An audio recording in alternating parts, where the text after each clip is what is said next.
الله نحمده ونستعينه ونستغفره ونؤمن به ونتوكل عليه ونعوذ بالله من شرور أنفسنا ومن سيئات أعمالنا من يهده الله فلا مضل له ومن يضلله فلا هادي له ونشهد أن لا إله إلا الله وحده لا شريك له ونشهد أن سيدنا ومولانا محمدا عبده ورسوله أرسله إلى كافة الناس بشيرا ونذيرا وداعيا إلى الله بإذنه وسراجا منيرا صلى الله تعالى عليه وعلى آله وأصحابه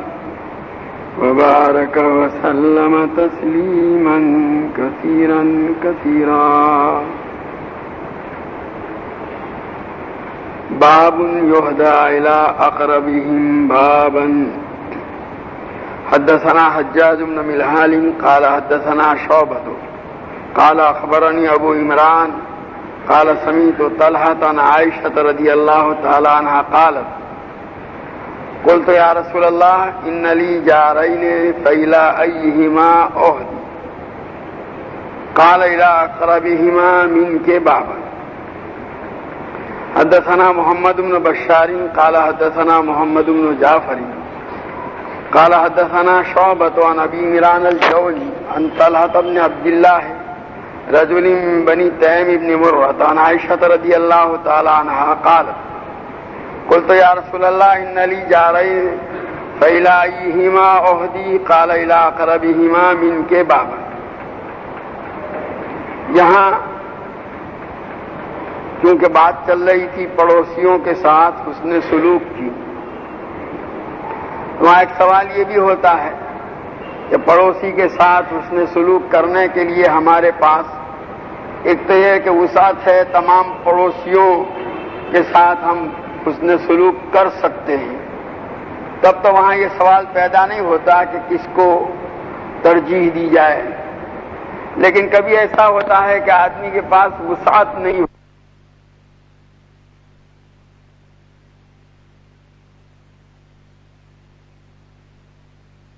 آدمی کے پاس وسعت نہیں ہوتی، اتنی وہ چیز اس کو میسر نہیں ہے کہ سب پڑوسیوں کو پہنچا سکے، دے سکے، ان کو ہدیہ کر سکے. مقدار اس کی کم ہے، ایک کو دیں گے تو دوسرا رہ جائے گا. تو اس صورت کے اندر سوال پیدا ہوتا ہے کہ پھر ترجیح کس کو دی جائے. تو یہاں اسی مسئلے کو اس باب میں انہوں نے حل کیا ہے. دو روایتیں ہیں، دونوں حضرت عائشہ رضی اللہ تعالیٰ عنہ کی، ایک ہی مفہوم ہے. حضرت عائشہ رضی اللہ تعالیٰ عنہ فرماتی ہیں کہ میں نے عرض کیا کہ اللہ کے رسول، میرے دو پڑوسی ہیں، بس ان دونوں میں سے کس کو ہدیہ دوں. یہ سوال اسی لیے پیدا ہوا کہ ہدیہ دینے کے لیے جو چیز ہے وہ اتنی نہیں ہے کہ دونوں کو دی جا سکے. تو اس صورت کے اندر ظاہر ہے اب یہ ہے کہ بھئی کسی ایک کو دینی ہے تو کس کو دیا جائے. تو نبی کریم صلی اللہ تعالیٰ علیہ وسلم نے جواب عنایت فرما کر یہ مسئلہ حل فرما دیا کہ الی اقربہما منک بابا، کہ جس پڑوسی کے گھر کا دروازہ تمہارے دروازے سے قریب ہو اس کو دو. اس لیے کہ دروازہ قریب ہونے کی وجہ سے جو ہے بہت کچھ چیزیں ایسی ہیں کہ دروازہ اس کا آپ کے دروازے سے قریب ہے تو جو چیزیں آپ کے گھر میں آتی جاتی ہیں، کچھ آپ خرید کر کے لائے، فروٹ لائے، کوئی چیز لائے، تو دروازہ قریب ہونے کی وجہ سے اس کو پہلے اطلاع ہوگی، خبر ہوگی. دوسرا یہ بھی ہے کہ اگر رات کے وقت آپ کو مدد کی ضرورت پیش آ گئی، آپ کے گھر میں چور آ گیا، آپ کے گھر میں کوئی تکلیف ہو گئی اور آپ کو مدد کی ضرورت پیش ہے، تو آپ آواز لگائیں گے تو سب سے پہلے وہی ہے دروازہ قریب ہونے کی وجہ سے وہ آپ کے پاس آئے گا، پہنچے گا، آپ کی مدد کرے گا. تو بہرحال ان سارے امور کی وجہ سے نبی کریم صلی اللہ تعالی علیہ وسلم نے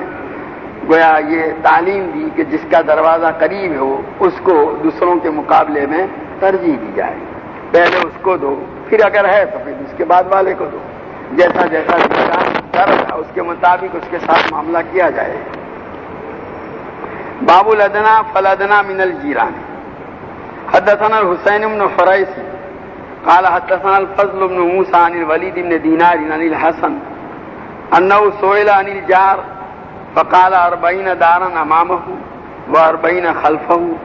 و40 عن يمينه و40 عن يساره۔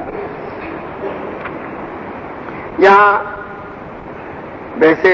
بتلانا یہ چاہتے ہیں کہ پڑوسیوں میں بھی جو جتنا قریب ہو اسی مناسبت سے اس کا حق زیادہ ہے اور اس کے ساتھ حسن سلوک اور بھلائی کا معاملہ کیا جائے گا۔ پہلی روایت تو پیش کی جس میں حضرت حسن بصری رحمۃ اللہ علیہ سے پوچھا گیا پڑوسی کے متعلق کہ بھئی پڑوسی کون، کس کو ہم پڑوسی کہیں گے؟ تو انہوں نے کہا 40 گھر آپ کے گھر کے سامنے، 40 گھر تک آپ کے گھر کے پیچھے، 40 گھر دائیں طرف اور 40 گھر بائیں طرف، یہ سب پڑوس میں داخل ہیں۔ اور چھوٹا موٹا گاؤں ہوگا تو وہ پورا ہی پڑوسی کہلائے گا کہ ایک محلے کا ہے۔ تو بہرحال یہ کیا پڑوس کی انہوں نے تشریح فرما دی۔ حدثنا بشر بن الفضل محمد قال اخبرنا عبد الله قال اخبرنا اکرمۃ بن عمار قال حدثنا علقمۃ بن بجالة بن زبرقان قال سمعت ابا هريرة رضي الله تعالى عنه قال ولا يبدأ بجاره الاقصى قبل الادنى ولكن يبدأ بالادنى قبل الاقصى۔ یہاں حضرت ابو ہریرہ رضی اللہ تعالیٰ عنہ کا ارشاد نقل کیا ہے، وہی جو انہوں نے باپ کا عنوان باندھا تھا اس میں یہ تھا کہ جو قریبی ہے اس کا لحاظ کیا جائے۔ چنانچہ فرماتے ہیں کہ بھئی قریب والے کو چھوڑ کر دور والے سے شروعات نہ کی جائے، یعنی جو آپ اس کو کچھ ہدیہ دینا چاہتے ہیں، کوئی بھلائی کا معاملہ کرنا چاہتے ہیں تو یہ معاملہ اور ہدیہ پہلے قریب والے کے ساتھ کیا جائے گا، پھر دور والے۔ قریب والے کو تو چھوڑ دیا بازو پر اور دور والے کے ساتھ کر رہے ہیں۔ ولیکن یبدأ بالادنی قبل الاقصی، یہ قریب والے سے شروعات کی جائے دور والے سے پہلے۔ تو ترتیب یہی ہے اور اسی ترتیب کا لحاظ کیا جائے گا۔ یہ بات اور رہی کہ مثلا دور والے میں کوئی دوسری حیثیت بھی موجود ہے، مثلا یہ کہ دور والا رشتہ دار بھی ہے، تو اس صورت کے اندر وہ رشتہ داری اور پڑوس دونوں چیزیں جمع ہو گئی، اس معنی کر کے اگر اس سے ابتدا کی جائے گی تو اس میں کوئی حرج کی بات نہیں ہے۔ باب من اغلق الباب علی الجار۔ حدثنا مالک بن اسماعیل قال حدثنا عبد السلام عن لیث عن نافع عن ابن عمر رضی اللہ تعالی عنہما قال اتى علينا زمان او قال حين وما احد احق بدینارہ ودرہمہ من اخیہ المسلم ثم الان الدینار والدرہم احب الى احدنا من اخیہ المسلم سمعت النبی صلی اللہ علیہ وسلم یقول کم من جار متعلق بجارہ یوم القیامہ یقول یا رب هذا اغلق بابہ دونی فمنع معروفہ۔ یہ حضرت یہاں انہوں نے عنوان قائم کیا ہے کہ اپنے پڑوسی کے لیے اس نے دروازہ بند کر دیا، یعنی اس کے ساتھ اس نے سلوک کا معاملہ نہیں کیا، وہ چاہتا تھا کچھ معاملہ بھلائی کا کیا جائے، آپ نے دروازہ بند کر کے اس کے ساتھ یہ معاملہ اس نے سلوک کا نہیں کیا، ضرورت اس کی پوری نہیں کی۔ ابن عمر رضی اللہ تعالیٰ عنہما فرماتے ہیں ایک زمانہ ہم پر وہ بھی گزرا ہے کہ کسی کے نزدیک اس کے درہم اور دینار کے مقابلے میں جو ہے اس کا مسلمان بھائی زیادہ قابل عزت اور قابل احترام تھا، یعنی اس کے نزدیک اپنے مسلمان بھائی کی مدد یہ زیادہ گویا اہمیت رکھتی تھی روپیے اور پیسے کے مقابلے میں، اس کے لیے روپیہ پیسہ قربان کر دیتا تھا۔ پھر فرماتے ثم الان، اب آج یہ وقت آیا کہ الدینار والدرہم احب الی احدنا من اخیہ المسلم، کہ روپیہ پیسہ زیادہ محبوب ہو گیا اپنے مسلمان بھائی کے مقابلے میں، یعنی مسلمان بھائی کی ضرورت کو پورا کرنے کا اتنا اہتمام نہیں کیا جاتا، اپنے روپے پیسوں کو بچانے کا اہتمام کیا جاتا ہے، حالانکہ اس کے لیے اس کو قربان کرنا چاہیے۔ پھر فرماتے ہیں کہ میں نے نبی کریم صلی اللہ تعالی علیہ وسلم کو ارشاد فرماتے ہوئے سنا کہ بہت سے پڑوسی وہ ہوں گے جو قیامت کے دن اپنے پڑوسی کا دامن پکڑیں گے، اور باری تعالیٰ سے عرض کریں گے اللہ اس نے اپنا دروازہ میرے لیے بند کر دیا تھا اور میرے ساتھ اپنی بھلائی اس نے روک لی تھی، یعنی اس کو میرے ساتھ بھلائی کا سلوک کرنا چاہیے تھا، نہیں کیا تھا۔ وہ اگر آج اس طرح معاملہ کیا جائے گا تو یہ چیز کل کو قیامت میں اللہ کی بارگاہ میں آپ کے خلاف شکایت کا ذریعہ بنے گی اور پڑوسی آپ کے خلاف دعویٰ دائر کرے گا۔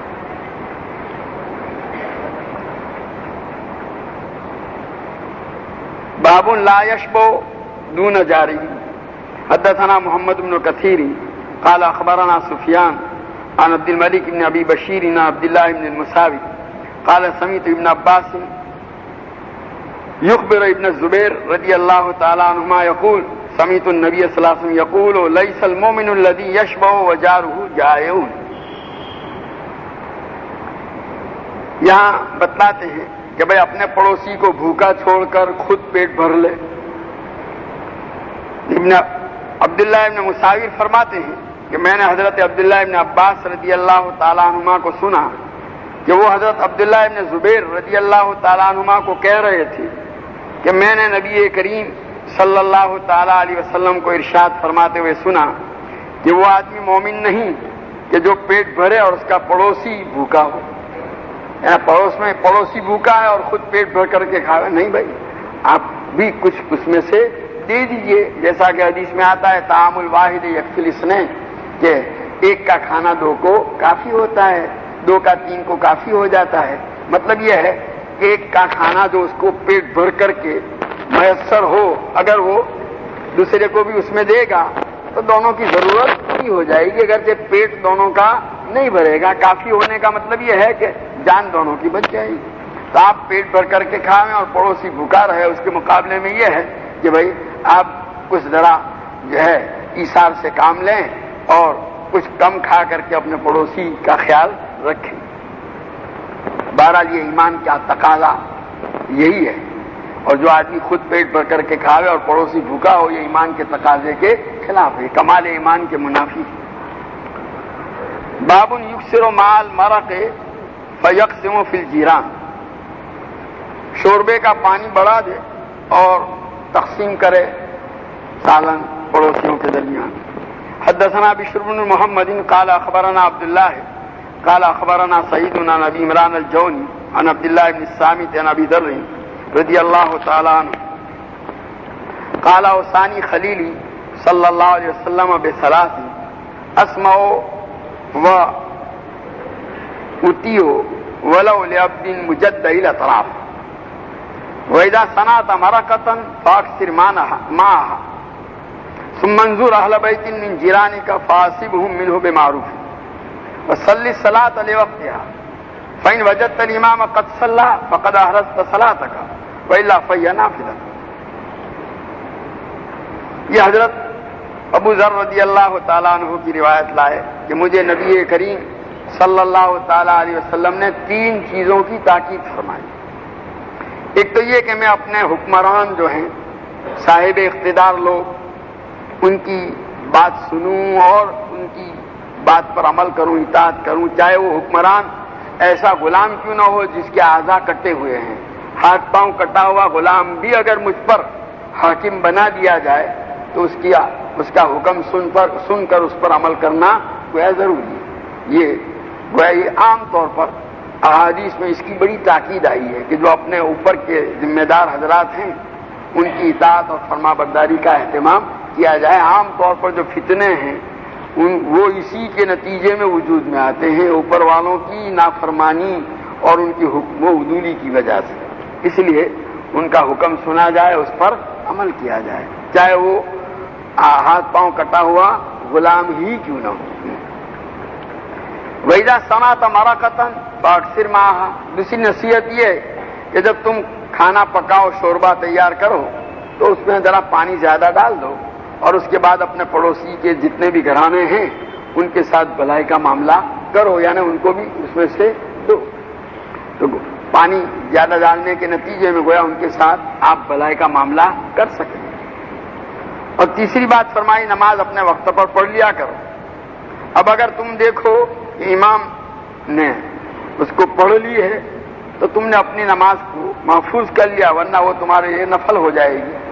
اصل میں بعد میں جو آنے والے حکمران تھے، ان حکمرانوں کی طرف سے یہ امکان تھا کہ نماز کی ادائیگی میں وہ کوتاہی کا ارتکاب کر کے اپنے وقت کے بجائے ذرا تاخیر سے پڑھیں۔ چنانچہ صحابہ رضوان اللہ تعالیٰ علیہ مجمعین کے آخری دور میں بھی، جبکہ یہ بنو امیہ کی خلافت کا دور شروع ہوا تھا، ایسی صورتیں پیش آئی کہ جو حکمران ہوتے تھے، اس زمانے میں یہ ہوتا تھا جو حاکم ہوتا تھا وہی نماز کا امام بھی ہوتا تھا، تو بہت سی مرتبہ وہ نماز کو وقت مکروہ سے تاخیر کر کے ادا کیا کرتے تھے۔ تو ایسے موقع کے لیے نبی کریم صلی اللہ تعالیٰ علیہ وسلم نے ہدایت فرمائی کہ تم تو اپنی نماز وقت پر پڑھ لو۔ اب آئے مسجد نے دیکھا کہ امام پڑھ چکا ہے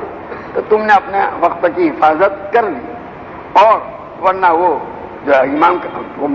امام کے ساتھ پالو گے تو امام کے ساتھ جو نماز پڑھی ہے تم نے وہ تمہارے لیے نفل ہو جائے گی، یہ اس وقت جب کہ امام نے تاخیر سے پڑھی ہو۔ تو ورنہ اگر اس کا جیسے ہمارے یہاں وقت مقرر ہے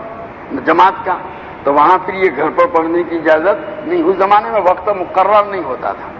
ہمارے یہاں بھائی عشاء کی نماز 9 بجے کھڑی ہوگی، 9:15 بجے، وہاں تو وہ حاکم آتا تھا، اس وقت نماز شروع کی جاتی تھی۔ تو اس میں کبھی ایسا بھی ہوتا تھا کہ ایک آدمی آ کر کے بیٹھا ہوا ہے، گھنٹے 2 گھنٹے انتظار ہوا اور ابھی تک آیا نہیں۔ اس لیے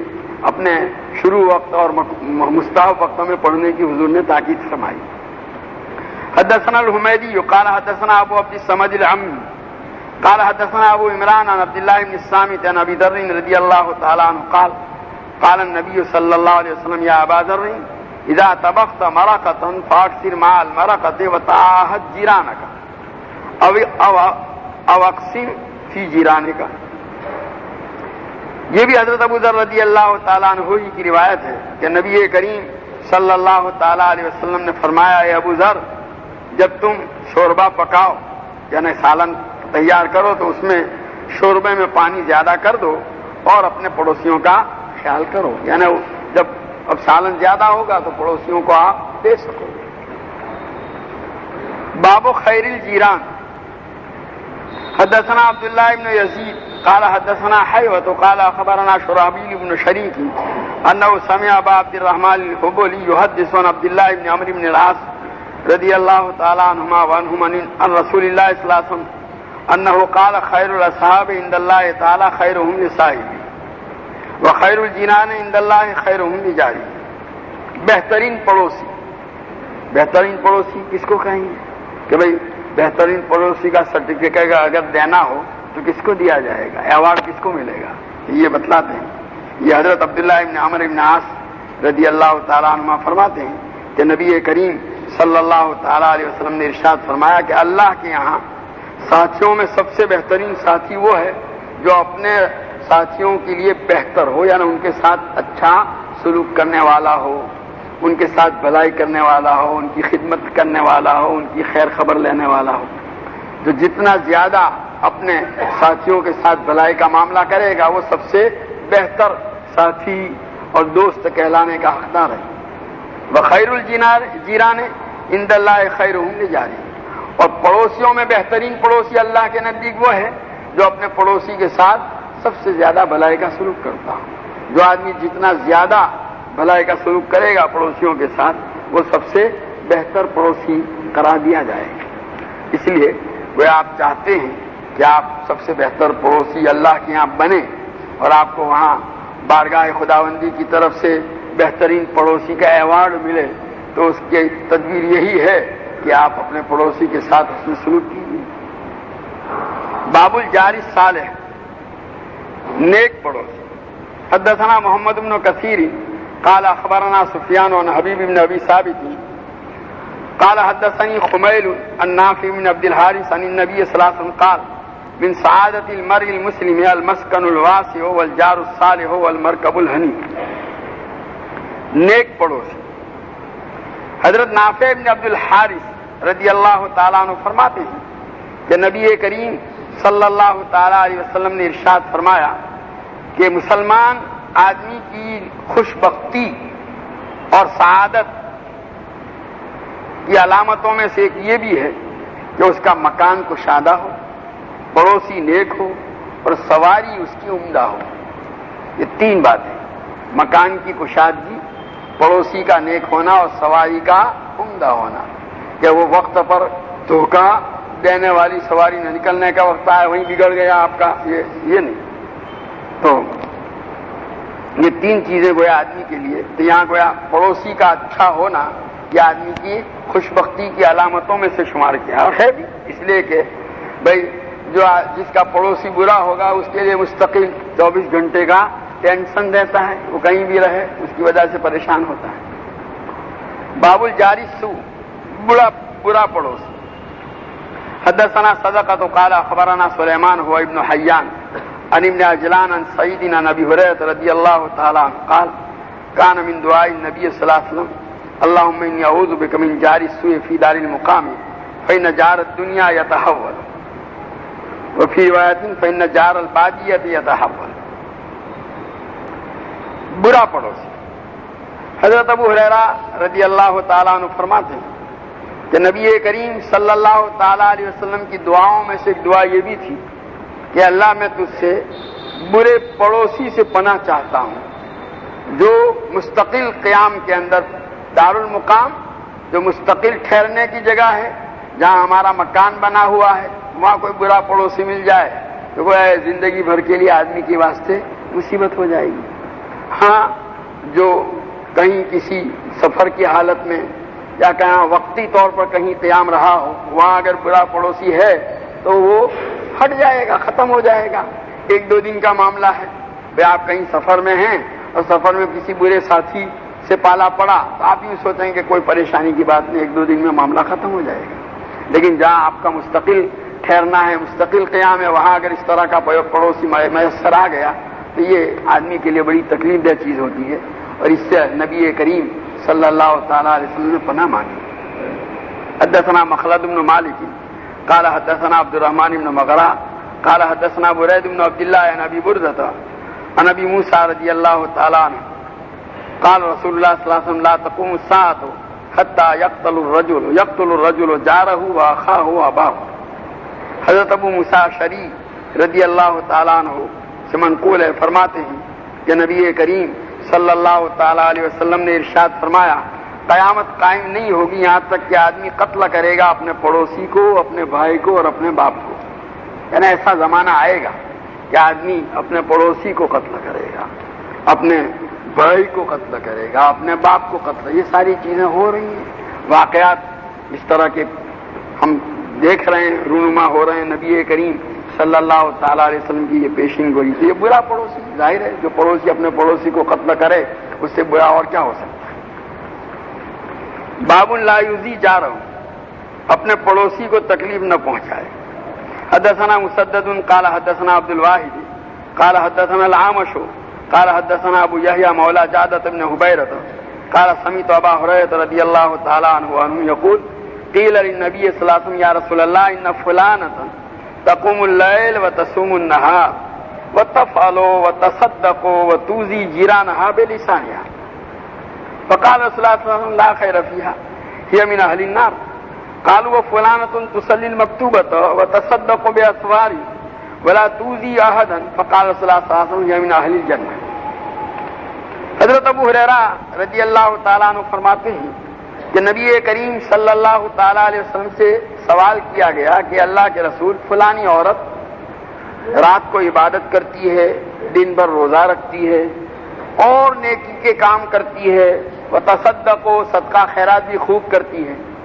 لیکن اپنے پڑوسیوں کو اپنی زبان سے ایذا پہنچاتی، تکلیف دیتی. تو نبی کریم صلی اللہ تعالیٰ علیہ وسلم نے فرمایا ایسی عورت میں کوئی بلائی نہیں، جہنمی ہے. دیکھو سب کچھ کرتی تھی لیکن پڑوسیوں کو ایذا پہنچاتی تھی اپنی زبان سے، وہ اس پر آپ نے یہ فرمایا. پھر صحابہ نے عرض کیا فلانی عورت کوئی زیادہ نوافل نہیں پڑھتی، فرض نماز پر اکتفا کرتی ہے، وتصدق باسوار، کچھ ٹکڑے تھوڑے تھوڑے، یہ پنیر کے چھوٹے چھوٹے ٹکڑے، یعنی کوئی زیادہ صدقہ اور خیرات نہیں، معمولی صدقہ خیرات کرتی ہے لیکن کسی کو تکلیف نہیں پہنچاتی. تو نبی کریم صلی اللہ تعالیٰ علیہ وسلم نے فرمایا کہ وہ جنتی ہے. اس سے معلوم ہوا یہ بڑا اہم ہے کہ آدمی اپنے آپ کو اس انداز سے ڈھالے، اپنا مزاج ایسا بناوے کہ اپنی ذات سے کسی کو تکلیف نہ پہنچے۔ اس کا خاص اہتمام ہونا ضروری ہے۔ عبادتوں اور نوافل کی کثرت جو ہے اس کے مقابلے میں اپنے آپ کو لوگوں کی ایذا رسانی سے بچانا یہ بڑا اہمیت کا حامل ہے۔ حدثنا عبداللہ بن یزید قال حدثنا عبد الرحمن بن زیاد قال حدثني عمارة بن غراب ان عمة له حدثته انها سألت عائشة ام المؤمنين رضي الله تعالى عنها فقالت ان زوج احدانا يريدها فتمنعه نفسها اما ان تكون غضبا او لم تكن نشيطة فهل علينا في ذلك من حرج۔ عمارہ ابن غراب اپنی پھوپھی کے حوالے سے بیان کرتے ہیں کہ ان کی پھوپھی نے حضرت عائشہ رضی اللہ تعالیٰ عنہ ام المؤمنین سے پوچھا، کیا کہا کہ ہم میں سے کسی کا شوہر یریدھا، اس سے اپنی خواہش پوری کرنے کا ارادہ رکھتا ہے، مطالبہ کرتا ہے کہ بھئی میری ضرورت سے پوری کرو، تو بیوی اس کے جواب میں اپنے آپ کو اس سے روکتی ہے،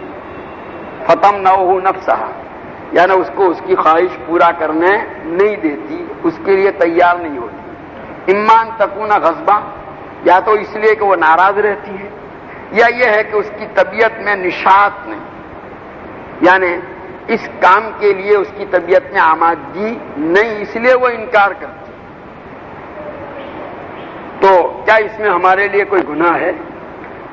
اس کے جواب میں حضرت عائشہ نے فرمایا نعم، جی ہاں گناہ ہے۔ ان من حقہ علیک ان لو ارادک وانت علی قطب لم تمنعیہ، کہ شوہر کا حق یہ ہے تم پر کہ اگر شوہر تم سے اپنی خواہش پوری کرنا چاہے اور تم گدھے کی اوپر سوار ہو، قطب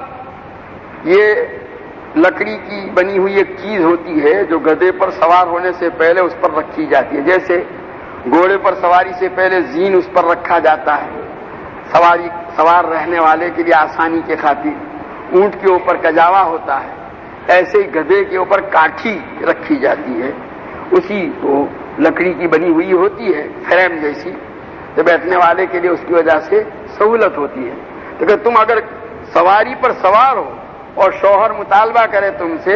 اپنی ضرورت کا، تو تم اس کو لم تمنی انکار نہیں کر سکتے۔ یہ حدیث میں اس کی بڑی تاکید آئی ہے، پہلے بھی اس سلسلے میں بتلایا جا چکا۔ حضور اکرم صلی اللہ تعالی علیہ وسلم کا یہ ارشاد بھی ہے کہ عورت تنور پر بیٹھی ہوئی ہے، چولہے پر روٹی سینک رہی ہے، روٹی پکا رہی ہے، اور شوہر کی طرف سے مطالبہ ہو تو اس کو چاہیے کہ اس کی خواہش پوری کرے، وہ کام چھوڑ دے، اس لیے کہ شوہر کی اس خواہش کے موقع پر عورت کی طرف سے انکار یہ عورت کے لیے بہت زیادہ مضر ہے۔ ویسے گویا اس لیے کہ عام طور پر شوہر کے مزاج میں جب اس کا تقاضا پیدا ہوتا ہے اور عورت اس موقع پر انکار کرتی ہے تو شوہر ایک تو اس کے متعلق شوہر کے دل میں نفرت اور بغض کے جذبات جنم لیتے ہیں، دوسرا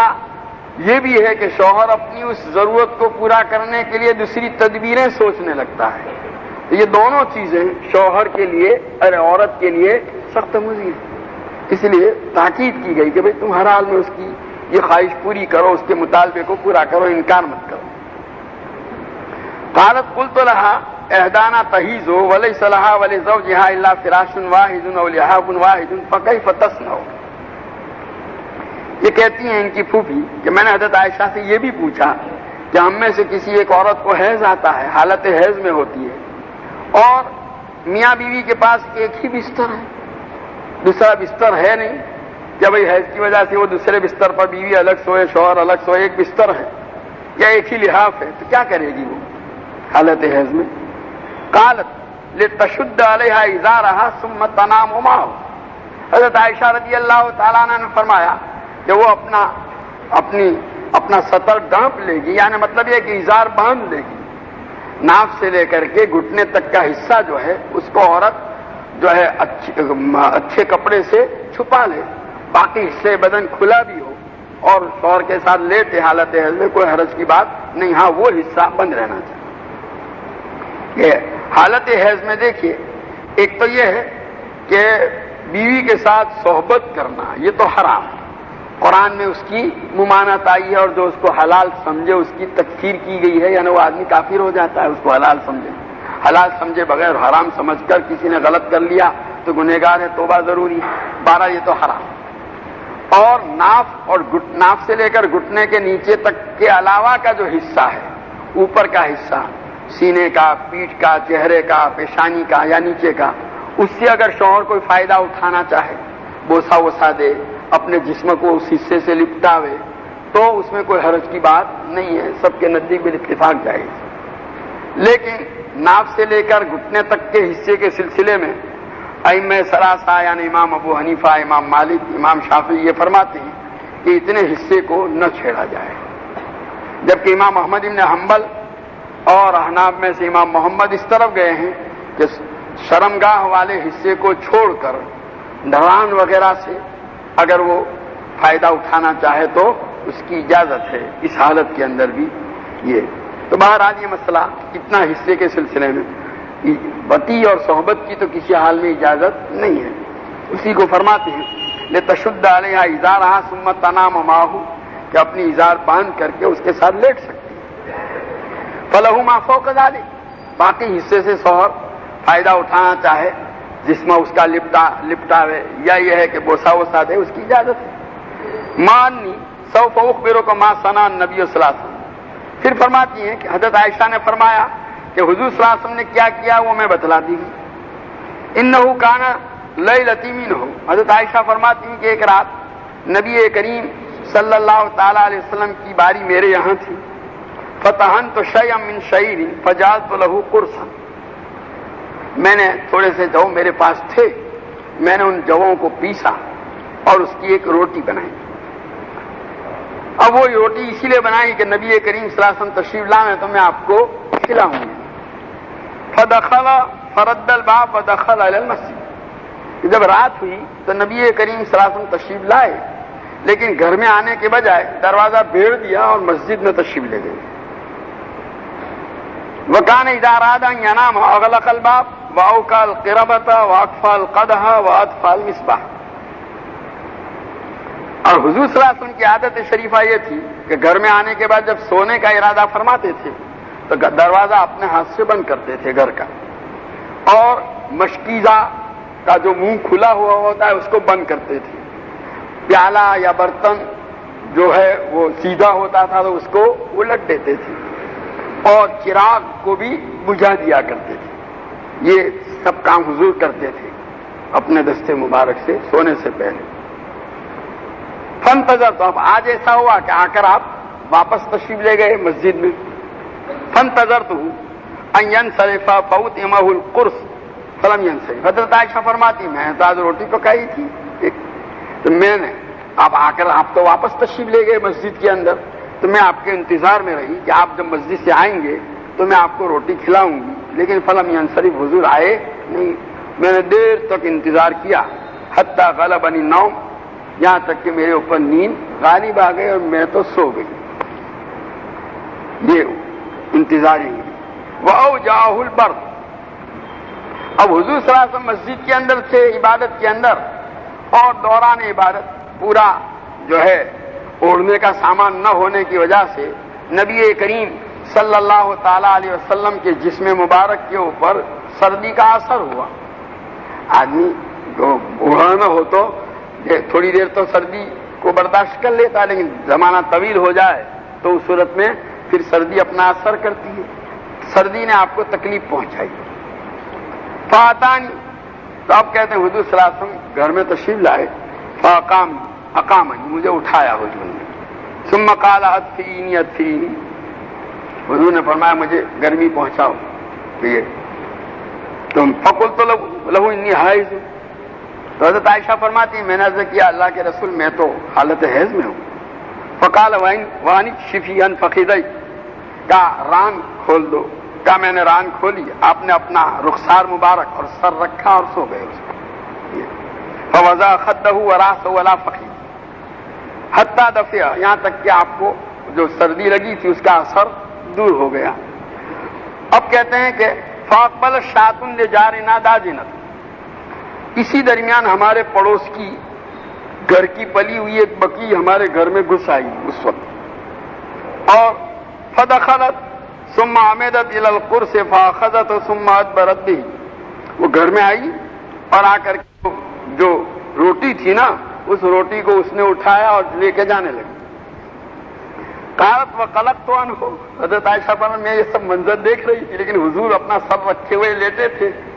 میری ران پر، اس لیے میں اٹھ نہیں سکتی تھی، تو میں یہ دیکھ کر کے پریشان ہوئی۔ واستيقظ النبي صلی اللہ علیہ وسلم، اس درمیان حضور کی آنکھ کھل گئی، آپ بیدار ہوئے تو کہ بھائی حضور کا سر ہٹا کر فبادرت الى الباب، میں دوڑی دروازے کی طرف، تو حضور صلی اللہ علیہ وسلم نے دیکھا کیا یہ دوڑ رہی ہے وہ بکری کے پیچھے۔ فقال النبی صلی اللہ علیہ وسلم خذی ما ادرکت من قرصک ولا توزی جارک فی شانی، حضور نے جب یہ دوڑی تو حضرت عائشہ فرماتی حضور صلی اللہ علیہ وسلم نے تاکید فرمائی جتنی تمہاری روٹی بچ گئی ہے لے لو، پڑوسی سے جھگڑا مت کرنا، بس یہاں کسی یہ لے لائے۔ کبھی ایسا ہوتا ہے کہ بھائی پڑوسی کی بکری گھسائی، پڑوسی کی مرغی گھسائی اور اس نے کوئی نقصان پہنچا دیا، اور ایسی باتوں پر بھی پڑوسی کے ساتھ کیا ہوتے ہیں، جھگڑے ہوتے ہیں۔ اس روایت کے ذریعے سے یہ تعلیم دی کہ بھائی ایسے جھگڑا کرنے کی ضرورت نہیں ہے، وہ جانور تھا آ گیا، اس لیے پڑوسی کے ساتھ جھگڑا ان چیزوں کی وجہ سے نہ کیا جائے۔ حدثنا سلیمان بن داؤد ابو الربیع قال حدثنا اسماعیل بن جعفر قال حدثنا علاء بن عبد الرحمن عن ابيه عن ابي هريره رضي الله تعالى عنه ان رسول الله صلى الله عليه وسلم قال لا يدخل الجنة من لا يأمن جاره بوائقه۔ حضرت ابو ہریرہ رضی اللہ تعالیٰ عنہ فرماتے ہیں کہ نبی کریم صلی اللہ تعالیٰ علیہ وسلم نے ارشاد فرمایا کہ جس کا پڑوسی اس کی ایذا رسانیوں سے مأمون نہ ہو، مطمئن اور محفوظ نہ ہو، وہ جنت میں نہیں جائے گا۔ یعنی لا یامن، نبی کریم صلی اللہ علیہ وسلم کی تعبیر کی بلاغت دیکھیے کہ خالی یہ نہیں کہ پڑوسی کو تکلیف نہ پہنچاوے، نہیں، پڑوسی کو اس کی ایذا رسانی کی طرف سے کیا ہونا چاہیے، امن، یعنی اطمینان ہونا چاہیے کہ میرا پڑوسی مجھے تکلیف نہیں پہنچائے، بالکل اس کو گویا پرومس جس کو کہتے ہیں، اس کے اوپر پورا اعتماد ہو۔ اب اگر تکلیف تو نہیں پہنچائی اس نے، نہ پہنچاتا ہے، لیکن اعتماد نہیں ہے پڑوسی کو اس کی مزاجی ساخت کی وجہ سے، پہلے ہی میں نے بتایا، بعض ایسے ہوتے ہیں اپنے مزاج کی وجہ سے اکھڑ قسم کے، یا ان کا رویہ ایسا ہوتا ہے کہ پڑوسی بیچارہ ہر وقت سہما رہتا ہے، خطرہ محسوس کرتا ہے، معلوم نہیں کب کیا ہو جائے، اگرچہ آج تک کبھی تکلیف پہنچائی نہیں، تو اس کے متعلق بھی فرماتے وہ بھی جنت میں نہیں جائے گا، حضور فرماتے۔ تو جیسے بعضوں کو بھائی آپ کیا دعا کرو مل صاحب پڑوسی میں کیا ہوا، کچھ کبھی مارا پیٹا تم کو، کوئی تکلیف نہ آئے، معلوم کوئی ٹھکانا نہیں اس کا، کب کیا کر ڈالے کہ نہیں۔ تو یہ اتنی بات بھی جو ہے ایسے کے متعلق حضور فرماتے ہیں لا يدخل الجنت، وہ جنت میں نہیں جائے گا۔ اللہ تعالی ہمیں توفیق عطا فرمائے۔ اسپرے لگا سکتی ہیں یا نہیں؟ گھر میں رہتے ہوئے اپنے شوہر کی گویا کے لیے زینت اختیار کرنے کے طور پر اس کی اجازت ہے، لیکن باہر نکلنا ہو تو اس وقت وہ خوشبو لگا کر کے نہ نکلے۔ حدیث میں آتا ہے کہ جو عورت خوشبو لگا کر کے باہر نکلتی ہے کئی تو وہ ایسی اور ایسی ہے، یعنی زانیہ ہے، حضور نے فرمایا۔ اس لیے کہ عورت کا خوشبو لگا کر کے باہر نکلنا یہ جہاں جہاں سے گزرے گی ان مردوں کے جو ہے ناک میں جب یہ خوشبو پہنچے گی تو ان کے شہوانی جذبات کو بھڑکانے والا ہے، اس لیے یہ ممنوع ہے۔